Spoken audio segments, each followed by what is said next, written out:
Hi there, this is Scott Barnbilly. That's on Facebook. Scott Barnbilly on Facebook. And we are the Barnbillies. We're the music group, the Barnbillies. And what I want to talk to you today about is these electric trolling motors. You can mount these to your canoe. Now, I've seen a lot of YouTube videos and they look okay, but here's the thing. I always like to kind of take it a step more. Take a board, and you put the board, and you cut at the angle of the canoe, and you screw it in, and it's underneath this flange. So it's got a good grab on it, but I don't know about wear and tear on the motor and stuff, and it's on plastic, so it could actually wiggle this loose or crack it or something. So this is the thing that they usually mount on there. Looks like that, but what I did is I put wings on it. Now the wings stick out past the flange. There's a little filler block in here so it fits tight to the flange. So what happens, and I just glued the washers on. So what happens is this is cut to the angle of the canoe so it fits in there very nicely. And then you put your bolts through here. And I don't make any of those holes real tight, so that's why I kind of went with the washer idea. So it's not so hard to get the bolts all in there. So, anyways, so what's going on here is these little wings that I put on here go on the other side of this, which sticks out. So it's actually clamped. It's clamped right on there. So, and then I tighten this down.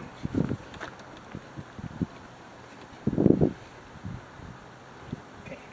When I put the mount on there, I made sure that there was enough room for the seat to spin around. So you want that much clearance. I put red tape on here because when I put the trolling motor on, what happens is you don't want the trolling motor so close to the canoe. When you tip it in, you grind a hole in the canoe. You also don't want the thing set too high. So I put oops, let me see.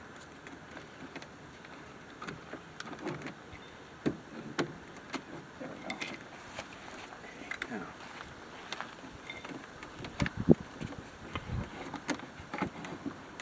See, I set that right even with that red marker, and it tells me don't go any closer to the canoe. Okay.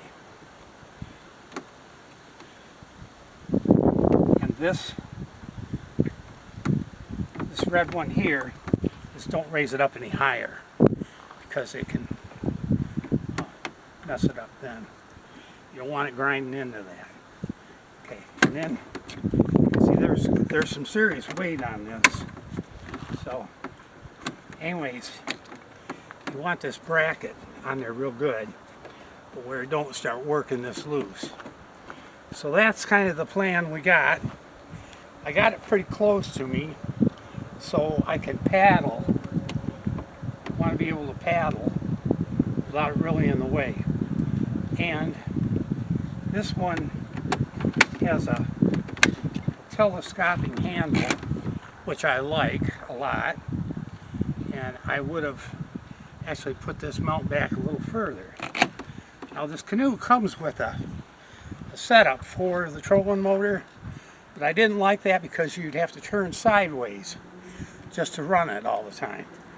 So, and what I found that this is balanced pretty well.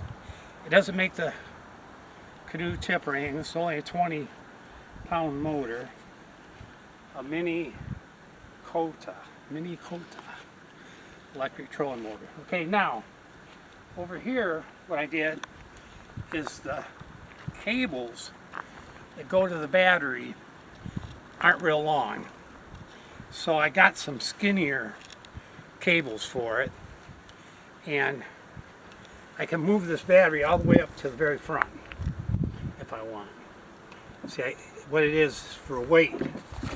So I can just take this and like put this in the very front of the boat, way up here, and these cables, I got plenty of cable to run it all the way up here. So you don't have a lot of weight in the back.